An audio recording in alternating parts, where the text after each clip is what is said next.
Abinda kuke kallo a bidiyon nan shine tagwayen ruwa da suka raba iyaka da juna. Wannan shine kogin Faransa wanda ya shiga ta mashigar Georgia, Vancouver, Canada. A nan ne inda ruwa mai cike da gishiri ya yi iyaka da ruwan teku, wanda hakan ke nuna tekunan guda biyu ba su da damar cakuduwa da juna. Sai dai ga kimiyya abin ba haka yake ba. A duk lokacin da ruwan gishiri ya yi tozo a jikin normal ruwa, yana samar da cakuduwar da idanu ba su iya gani. Ma'ana lamarin yana faruwa ne a ƙarƙashin tekunan. A lokacin da tsaftataccen ruwan ya yi niyyar shiga cikin ruwan gishiri, ba shi da wata hanya da za ta ba shi damar shiga ko ƙetare iyakarsa. Saboda haka ƙarfin da ya tafi da shi wajen shiga ruwan gishirin zai doko shi baya domin ba a ba shi damar shiga ba. A wannan lokacin ne ya dauko shi sai ya yi ƙasa ya cakuɗa da lakar gurin, wanda hakan ne ke samar da wani ruwa mai launin ruwan ƙasa. Bari a yi gwari-gwari domin so ake ku gane. Tsaftataccen ruwan a lokacin da ya yi niyya ya tafi domin shiga cikin ruwa mai launin jan ƙasan, to ba shi da wata hanya da zai shiga cikinta.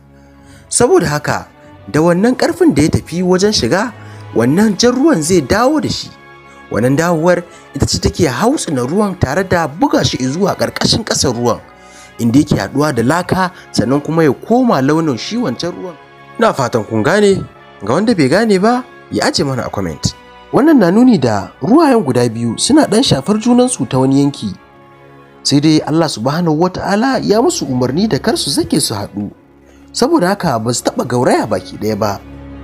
Masu ambatan sharhi da masana addini da masana kimiyya sun danganta wannan labarin da addinin Islama, kuma ma akwai ayar da ta magana a kan shi ko makamancin shi a suratul Furqan, aya ta 52.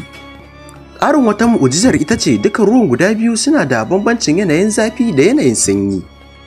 Ba abin mamaki ba ne cewa ruwa da mai ba sa cakuduwa, sai dai kasancewar ruwa da ruwa ba sa haɗuwa babbar mu'ujiza ce ta Ubangiji subhanahu wata'ala, wanda ɗan adam ba zai taɓa iya gwada yinsa ba. Allah na saukar da mu'ujojinsa ne kawai domin su ja hankali da gargaɗi ga masu rabo. Allah ya datar da mu, amin. Ƙarshen bidiyon namu na yau kenan. Idan wannan mu'ujiza ta tunatar da kai, to ka daure ka danna mana like da subscribe idan kai sabo ne a nan. Mun gode.